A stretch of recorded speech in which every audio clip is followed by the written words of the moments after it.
아멘, 아멘. 네, 오늘 말씀을 가지고 내 보내시며 이르시되란 제목으로 같이 말씀을 좀 나누기 원합니다. 예수님의 행적이 기록되어 있는 사복음서는 각각 복음서의 특징이 있습니다. 아시겠지만 마태복음은 유대인들을 위한 메시아를 강조하시는 복음서입니다. 그래서 중요한 것은 예수님이 구약에 예언된 메시아에 대한 약속을 성취시키는 그런 이야기들이 마태복음에는 많이 들어있습니다. 그래서 유대인들로 하여금 예수님을 믿도록 만드는, 그렇게 돕도록 하는 것이 바로 마태복음입니다. 그런데 마가복음은 어떤 거냐? 첫 번째 복음서라고 기록되어 있고, 첫 번째 복음서로서 특별히 마가는 베드로의 수제자였어요. 그러니까 베드로가 예수님의 정말 가까이 있었던 그 수제자로서 예수님의 진실한 모습, 정말 역동적인 모습을 담고 있는 복음서가 바로 마가복음입니다. 근데 요한복음은 뭐냐? 예수님이 사랑했던 사도 요한, 정말 사랑하던 제자라고 하는 그 사도 요한이 로고스라고 하는 개념, 즉 전 우주적인 메시아를 강조하는 복음서가 바로 요한복음입니다. 그래서 예수님의 메시아 사상, 자기 증명, 논쟁, 논증을 보여주는 복음서가 바로 요한복음입니다. 그러면 오늘 나온 누가복음의 특징은 뭐냐? 누가복음은요, 이방인들을 위한 복음서입니다. 소외된 자들을 위한 복음서라고 알려져 있습니다. 그러니까 그 당시에 소외받고 외면당했던 이방인들과 여인들을 주인공으로 많이 쓰고 있는 복음서가 바로 누가복음입니다. 그리고 그들을 위해서 사역하시는, 섬기시는 예수님의 모습이 많이 그려져 있습니다. 그 중에서 오늘 말씀은요, 제자들을 각 마을에 파송하셔서 그렇게 약하고 가난하고 병든 사람들을 치유하시고 복음을 전하시는 모습을 보게 됩니다. 누가복음 8장까지는 어찌 보면요, 예수님의 사역을 보면 12제자들을 불러가지고 그 당시에 소외되었던 사람들을 다니셨던, 예수님 혼자 그렇게 다니셨던 이야기들을 볼 수 있습니다. 즉 예수님이 그렇게 약하고 소외된 사람들을 찾아서, 그리고 그들에게 다가가셔서 그들에게 따뜻한 사랑을 보여주시는 내용들이 8장까지 예수님 혼자 그렇게 하시는 모습이 보일 수 있습니다. 그런데 8장 이후에 9장에 와서는 이 사역을 예수님 혼자 하시는 것이 아니라 그렇게 약하고 힘들었던, 보잘것없던 그 제자들을 사용하셔서 또한 그 또 더 약한 사람들을 섬기시는 모습을 보게 된다는 겁니다. 9장에 와서는요, 더 힘든 사람들을 찾아가는 제자들의 모습을 볼 수 있습니다. 이후에 10장에 가면 또 70의 제자들을 보내셔서 또한 그 사역에 동참하시는 모습을 볼 수 있습니다. 사실 이것이 참 우리에게 은혜가 되고 능력이 됨을 보게 됩니다. 사랑하는 여러분, 예수님은 약한 자들을 위해서 이 땅에 오셨습니다. 그리고 그 약한 자들을 세우시고요, 치유하시고 인도하십니다. 근데 그것으로 끝인가? 아닙니다. 그게 끝이 아니라는 거예요. 그 약한 자들을 세워가지고 어떻게 하시느냐? 또 약한 자들에게 보내시는 거예요. 더 약한 자들에게 보내시는 거예요. 더 소외된 자들에게 보내시는 거예요. 그리고 그들로 하여금 그들에게다가 주님의 사랑을 증거케 하시는 모습을 보게 된다는 겁니다. 사랑하는 여러분, 이게 얼마나 은혜가 되고 감격스러운지 모르겠습니다. 흔히들 이제 거지 근성이라고 하죠. 들어보셨어요? 거지 근성. 약한 사람들이 가지는 특징입니다. 약점입니다. 약점. 자기가 약하다는 거예요. 자기가 약하다는 거예요. 약하니까 이렇게 대접받아야 된다는 거예요. 그래서 늘 대접만 받으려고 해요. 늘 도움만 받으려고 하는 거죠. 사람들은 이게 약한 자들의 약점입니다. 늘 내가 도움만 받아야 되는 것이 마땅하다고 생각하는 거예요. 아니요, 주님은 그렇지 않습니다. 약한 자들을 변화시켜서 능력을 주시고요, 그리고 더 약한 자들에게 찾아가서 그들을 섬기라고 말씀하십니다. 그게 우리 주님이라는 거예요. 너 약하지, 그래, 너희가 뭔 일 하겠니? 그냥 가만히 있어라, 내가 다 할 테니까 너 신경 쓰지 마라, 이러시지 않는다는 거예요. 이러시지 않아요. 약한 자 한 사람 한 사람 사용하셔서 주님의 뜻 가운데 쓰게 하신다는 거예요. 사랑하는 성도 여러분, 약한 자지만, 정말 작은 자이지만 제 주님, 제가 주님을 위하여 살겠습니다 라고 하는 자들을 세워서 능력을 주셔서 또 다른 약한 자들을 섬기도록 만드시는 것, 이것이 바로 주님의 사역의 방법이라는 거예요. 우리 교회도 마찬가지죠. 우리 교회 약합니다. 작은 교회입니다. 근데 약하기 때문에 아무것도 할 수 없는가? 아닙니다. 이 희년의 때에 주님을 위하여 우리 교회가 할 수 있는 작은 것이라도요, 헌신하고 나아갈 수 있음을 믿으시기 바랍니다. 그렇게 나아가면요, 능력 주세요. 능력 주세요. 주님 보고 그렇게 나아가면 하나님이 그것 감당할 수 있는 능력을 우리에게 주시는 분이라는 걸 여러분 믿으시기 바랍니다. 그렇게 약하고 천대받던 그 어부 출신의 12제자들, 그 12제자들 주님이 내보내시고 가는 사람을 섬기게 하시는 겁니다. 그리고 그들을 보내시면서 주님이 뭐라고 말씀하시는가? 오늘 그 말씀을 가지고요, 우리가 약한 우리지만 주님을 위하여 헌신할 수 있는 방법과 삶의 자세에 대해서 함께 나누기를 원합니다. 예수님이 이렇게 제자들을 보내실 때에 세 가지를 말씀하시는데요, 첫 번째는 뭐라고 말씀하시냐? 하나님의 나라를 두루 다니면서 전파하라고 그렇게 말씀하신다는 거예요. 같이 읽어볼까요? 시작. 하나님의 나라를 두루 다니며 전파하라고 하신 예수님. 한 번 더 읽겠습니다. 시작. 하나님의 나라를 두루 다니며 전파하라고 하신 예수님. 우리 2절 말씀인데요, 같이 읽겠습니다. 시작. 하나님의 나라를 전파하며 알림 잘을 고치게 하려고 내보내시며. 아멘, 아멘.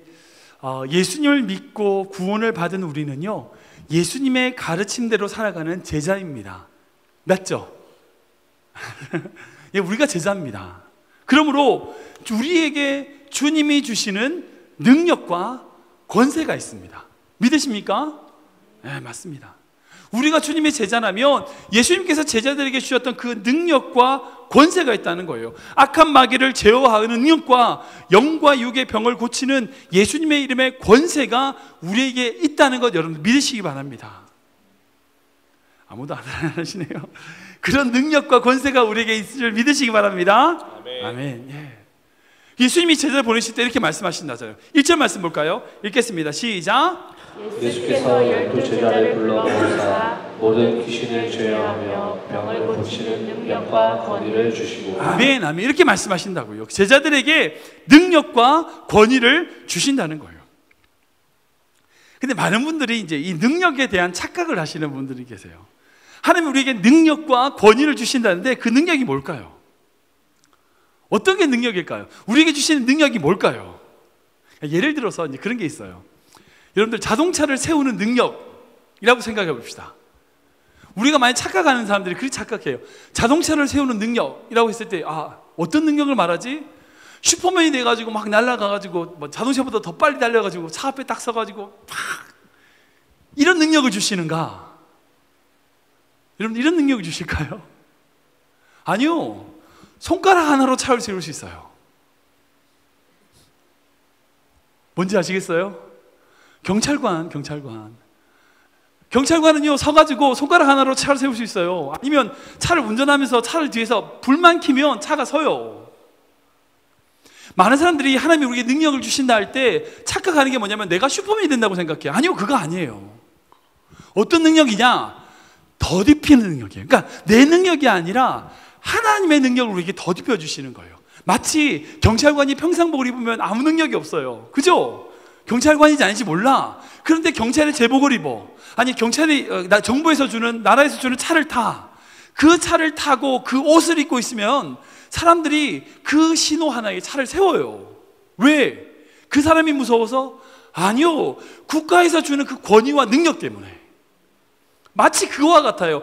내가 능력이 있다는 게 아니에요. 내가 슈퍼맨이 되어서 날아가서 차를 세우는 게 아니라 하나님이 나에게 더딥혀 주시는 능력으로 악한 마귀를 제어할 수 있는 줄 믿으시기 바랍니다.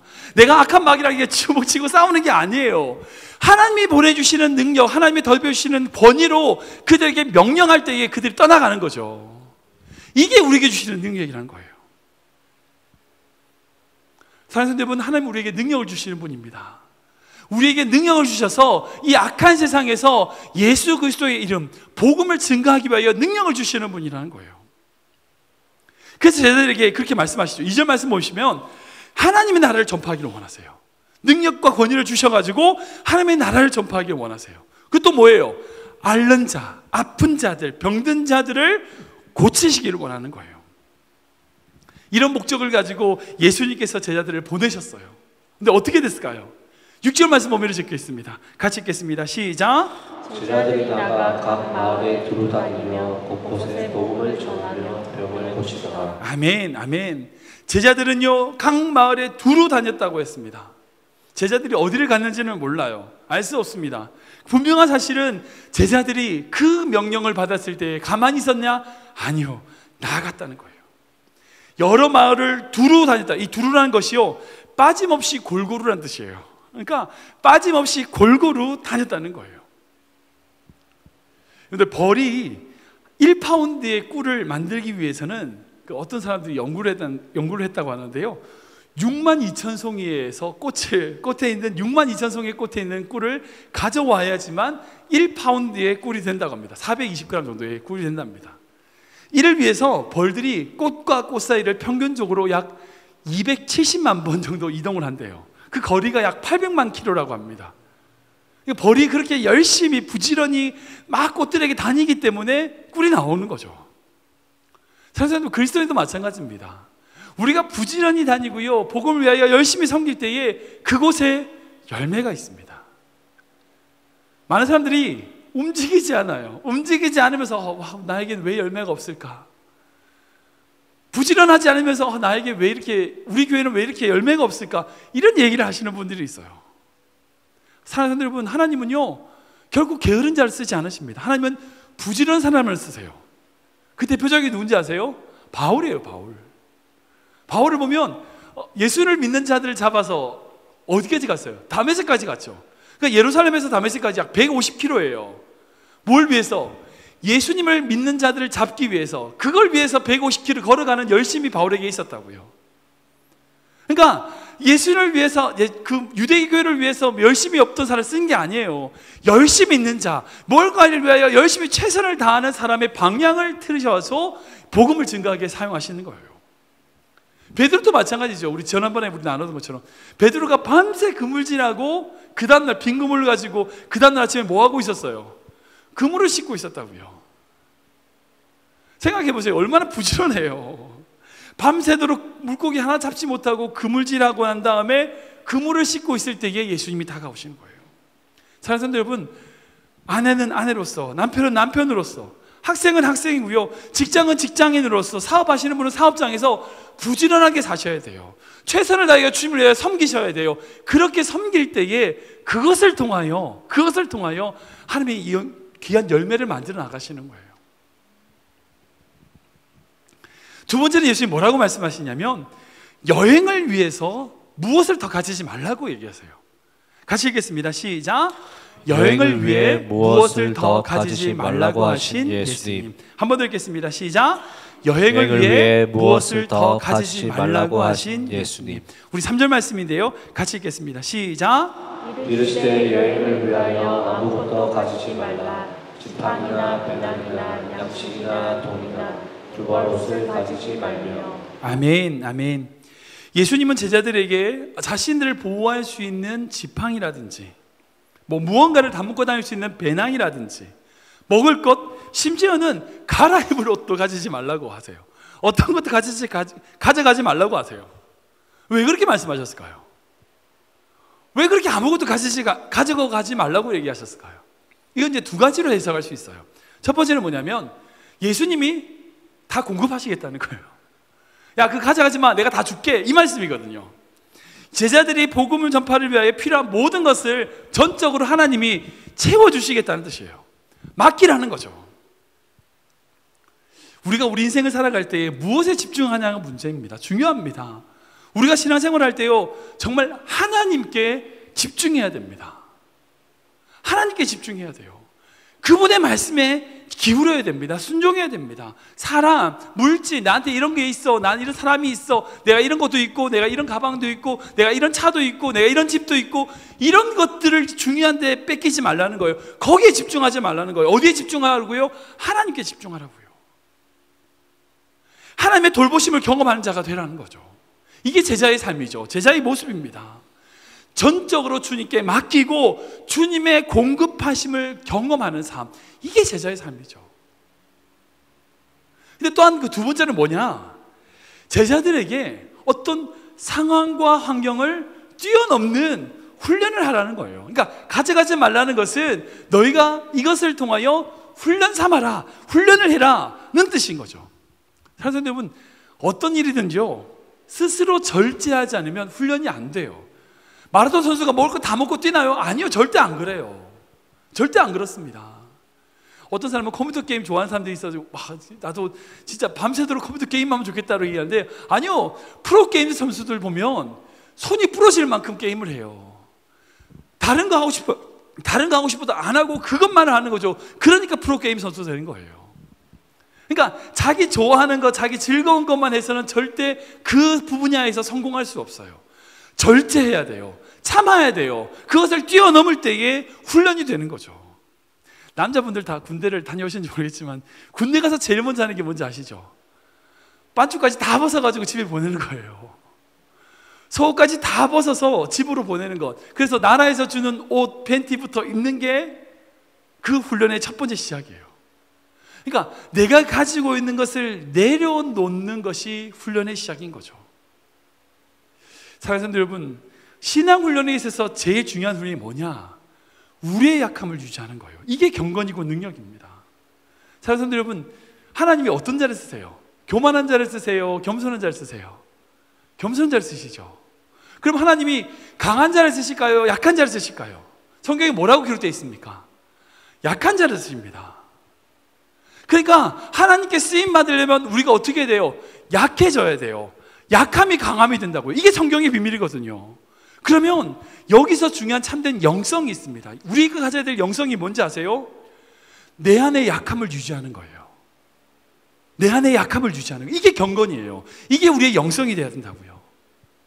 부족한 모습, 약한 모습의 나를 찾아서 발견해서 그것 가지고 주님의 십자가 앞에 나아가는 자가 쓰임받는 자예요. 아, 나 이 정도 있지, 내가 이만큼 가지고 있지, 거드름 피우는 자가 아니라 내가 부족한 것, 내가 연약한 것을 깨닫고 그 깨달은 것 가지고 십자가 앞에 나아가는 자가 쓰임받는 자예요. 제가 이 말씀을 가지고 너희들은 이제 차도 가지지 말고 집도 가지지 말고 아무것도 가지지 말라, 그 말씀 아니에요. 너희가 복음을 전할 때 아무것도 가지지 말라고 해서 직장도 포기하고 집도 포기하고 아무것도 가지지 말고, 그 말씀이 아니에요. 이 말씀은 제자로서 살아가려면, 제자로서 날아가려면 내가 힘이 있고 내가 능력이 있고 내가 할 수 있고 내가 뭐든지 이룰 것 같지만 그건 내려놓으라는 거예요. 그 마음을 내려놓고 주님, 전 아무것도 없습니다. 주님, 제가 할 수 있는 건 아무것도 없습니다라고 고백하며 주님을 위하여 나아갈 때에 쓰임받는 인생이 된다고요. 비록 우리 집에 가면 지팡이도 있고 우리 집에 가면 배낭도 있고 우리 집에 가면 갈아입을 옷도 있고 우리 집에 가면 다 있죠. 다 있어요. 그러나 주님을 위해서는 그런 것들이 중요하지 않고 주님께 포커스 맞추며 주님을 위하여 내 안의 약함을 유지해 나가는 것, 이것이 바로 능력이라는 걸 믿으시기 바랍니다. 세 번째는 예수님 뭐라고 말씀하시냐면 한 곳에 머물러서 축복하라고 하세요. 우리 같이 읽어볼까요? 시작.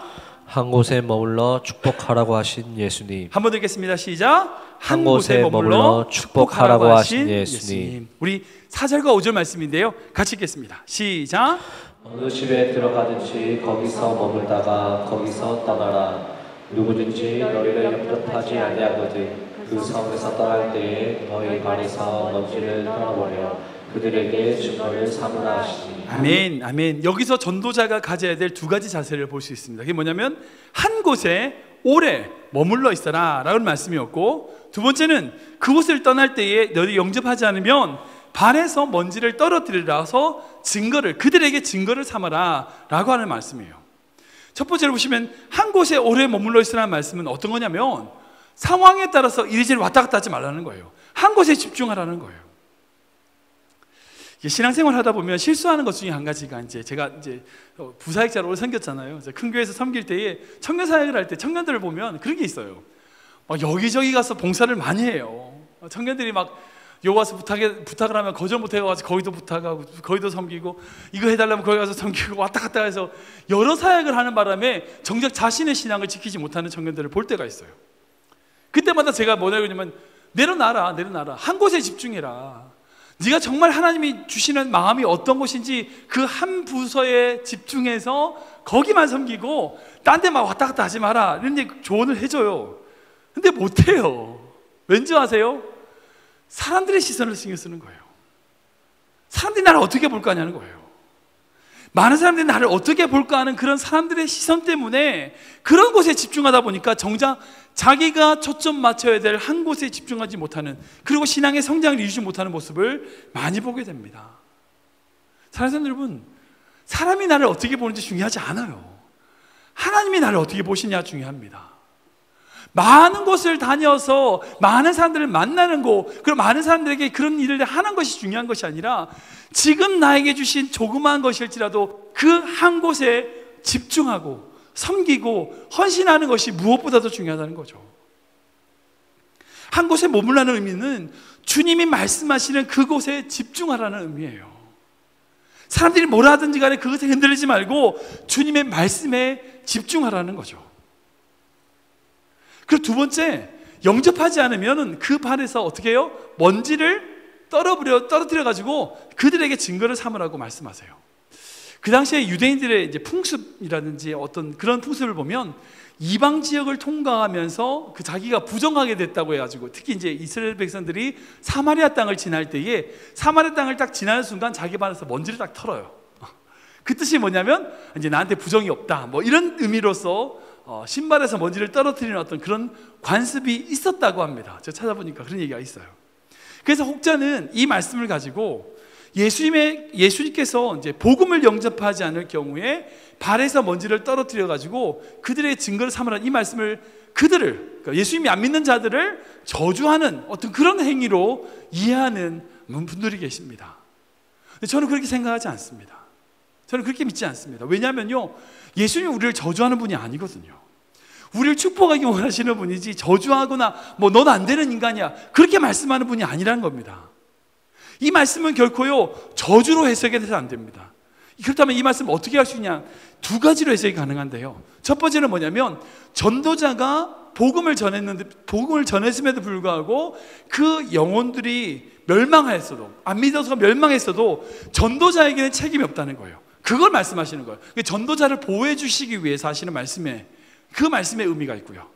두 번째는 뭐냐면, 먼지를 떨어뜨려 가지고 그들, 즉 복음을 영접하지 않은 자들에게 마지막 증거를 남김으로 우리가 해야 될 빛과 소금의 역할을 끝까지 다해라는 의미로 해석할 수 있다는 거예요. 둘 다 영혼 구원을 더 잘 이루기 위한 행위로 해석할 수 있다는 거죠. 제가 예전에 LA에서 이제 사역을 합니다. LA는 아시다시피 한국에서 오시는 분들이 되게 많아요. 예, 한국에서 왔다 갔다 하시는 분들이 많아요. 종종 계십니다. 그래서 한 번은 이제 저같이 이제 중앙선교교회라고 하는 교회에서 부목사를 섬기셨던 목사님이 LA로 오셨었어요. 그리고 저 방문하셔가지고 저희 집에서 하룻밤을 들리시고 주무시고 가셨어요.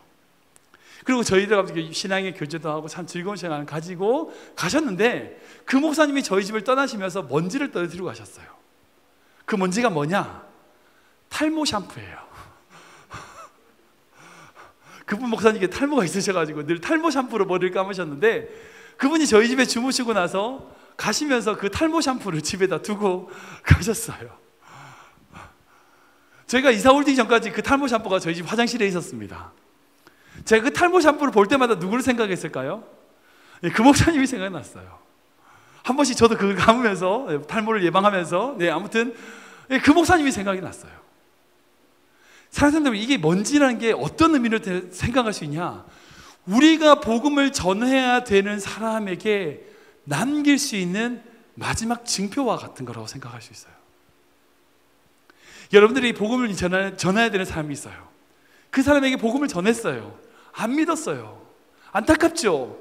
그러나 그들에게 마지막 선물이라도 하나 더 주는 거예요. 볼펜이라도, 아니면 커피라도, 아니 식사라도, 어떤 것일지라도요, 그들에게 마지막 선물이라도 주는 거예요. 그러면 그들에게 그 커피를 마실 때마다, 아니 그 볼펜을 볼 때마다 어떤 것일지라도요, 그 작은 먼지 때문에 증거가 될 수 있다고요. 사랑하는 여러분, 우리가 우리 주변에 있는 사람들에게 복음을 증거할 때 먼지를 남겨야 돼요. 흔적을 남겨야 돼요. 그들의 인생 가운데, 그들의 삶 가운데 적어도 한 부분만큼의 흔적을 남겨주면요, 그 흔적이 나중에 역사예요. 왜요? 하나님이 일하시니까. 하나님이 일하시니까.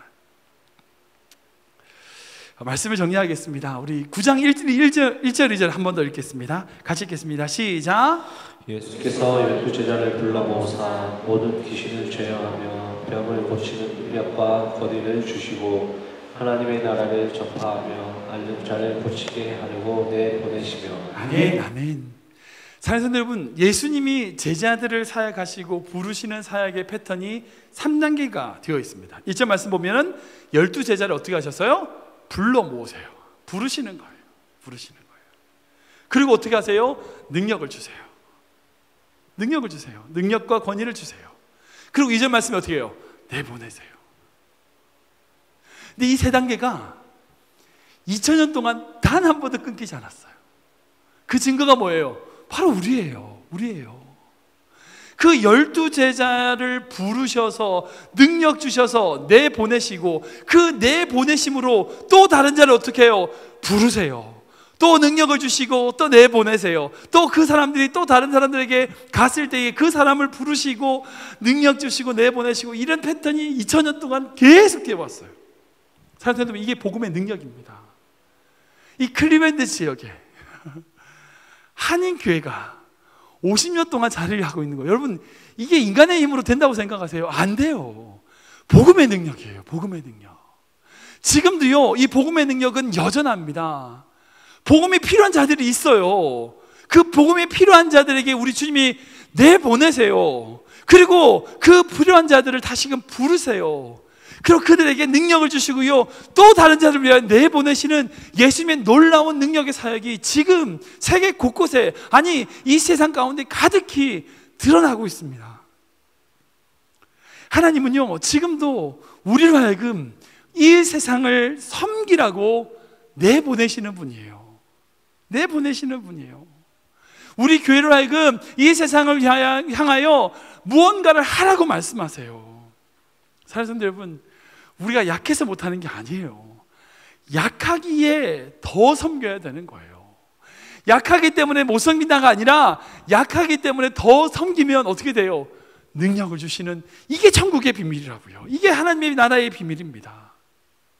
약한 자가 약한 자로 존재할 때는 약한 것으로 끝이 나지만 약한 자가 섬길 때는 주님의 능력으로 더 많이 섬길 수 있는 능력을 주시는 그 하나님의 놀라운 비밀이 저와 여러분들 가운데 넘치게 주님을 축원합니다.